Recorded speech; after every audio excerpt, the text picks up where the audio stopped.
limber up before you do something like that with your voice? Oh, always, you know. I think that at least I cannot start singing if I wasn't screaming a little bit before, you know. Scream?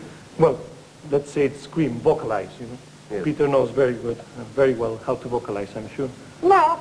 But I tell you, one of the most difficult things is, for me, I prefer to sing a whole opera from beginning to end than just try to get in the mood of singing an aria. Because then you have to concentrate, and that's most of the time the aria is the great moment of the opera.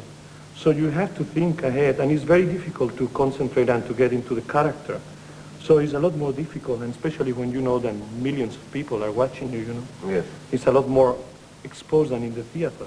Let's talk about the Othello, which you're putting on Tuesday after you start on Tuesday at Covent Garden. The first time you sung it, in fact, in this country.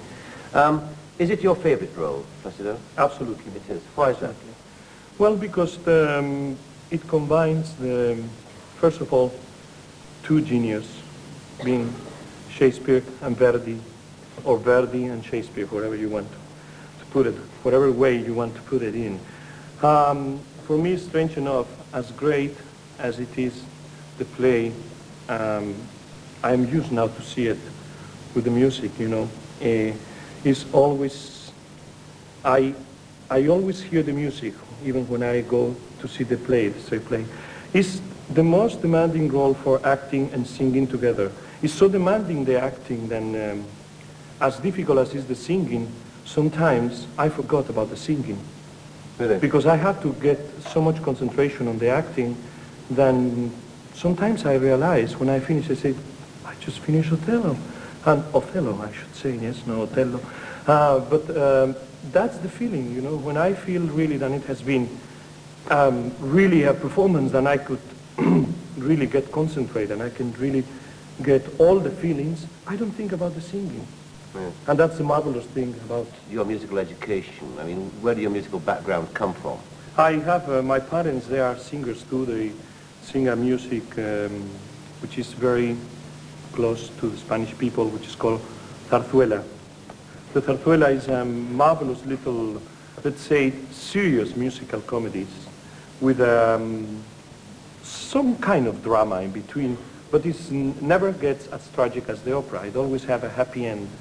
But in between, you know, you have the chance to really, I mean, have very dramatic moments, very sad moments, and so that's my first feeling for the opera. It was through the zarzuela, because there are some of the arias and duets, and they have very much the strength of the opera. Yes. In fact. Yes. Could you demonstrate a little bit there? Is there anything particularly that you remember? Well, I could tell you, for instance, a line of an aria, you know, which goes, La roca fria del Calvario se oculta en negra nube desde un sendero solitario. So it has really a melody that is very, very operatic in the way. It has a very, almost a Puccini kind of inspiration. You never trained, though, did you, to become opera company? I didn't realize that such an opera company existed, actually. But what kind of an experience was that for you? Oh, it was marvelous, because I was there. I went first only for 6 months to, you know, I was starting to sing and I need experience. And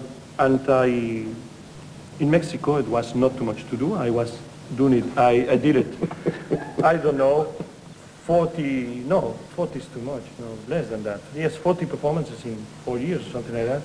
And I said, well, this is not enough. So I went to Israel, and I planned to stay 6 months, and I stayed 2.5 years. And it was a very small opera house with, you know, just young talent coming from all around the world. So we have the most polyglot opera company, really. How many languages were used in? Well, I was singing in the original. I only sing in Hebrew, Pearl Fishers, and strange enough, Eugene Onegin. You will say it better than me. Evgeny Onegin, you see? And, well, we have the most incredible performances, because sometimes, you know, we will start singing Rigoletto, and the soprano will sing in Hebrew, I will sing in Italian, you know. So I say, addio, addio, speranza d'anima, shalom, shalom. And that was the least of the problems. Once we did Traviata, and it was a baritone there that was Hungarian, and he will sing in Hungarian. He said, he won't learn it in Hebrew. I said, Bob, he said, that's the original. I said, no, the original is Italian. I said, no, that's the original way I learned it. I said, so I will sing it in Hungarian. And a soprano came from Germany. She was singing in German, the baritone in Hungarian, the chorus in Hebrew, and I was singing in Italian. So that was incredible, you know. I think I can match that. But what do you eventually want to do? Because how long do you think, how long does a voice like yours last? Well, I don't want to sing any longer than people say, oh, here he comes again. I will prefer, you know. Long line says, here he comes again. Yes. I will prefer that the public might say, well, why he's not singing anymore, you know? So that will be a nice feeling. I just think that there are a certain age that, besides the point of vocal health, I mean, you have to be in vocal health to be able to sing, but also there are certain age that you cannot perform anymore, you know, the very young boy, you know. I mean, if you are approaching 50 and you have to play Romeo, you know, you have to play Alfredo, you have to play De Grier, you know, you cannot do it. You shouldn't do it. You should be selective about your repertoire when you get older. So what would you do then when you foresee the day when you stop singing, as much as you are now? What would you like to do then? I will dedicate my life still to the, to the music, you know. I want very much to dedicate my time then to conducting, fully conducting, and I have a dream just in the back of my mind of going into a beautiful place with a nice climate and be able to establish something that hasn't been done before.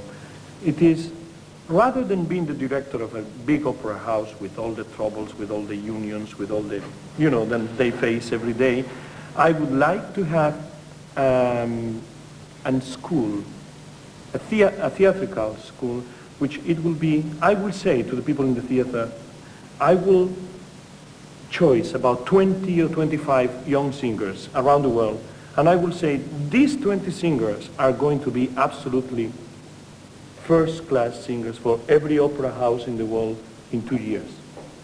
And I would like to do that, you know, with the right people, and I have in mind that. So maybe it's a dream, you know, but I would like it too easy the way to people that has to fight so much, because it's the other side of the coin, you know. So as you hear so many on people without talent then try to sing, there is many people with a lot of talent and they are not able to have the right opportunity. Yeah, and this would afford them. Yes, because the you know, the intendants or the general managers, they won't trust it. Well, the public, you know, you are not known, you don't have a name. So that's a dream, you know. Good. Well, I hope it comes true. Now, you're going to finish for us tonight by singing another song for us, aren't you? Yes, the only thing, let me have some water first. You can have some water. You know, imagine we'll give Peter a job in this dream of yours, by the way. We should have him to think of some role he might play in it. Well, just enough to have, to learn the people how to charm.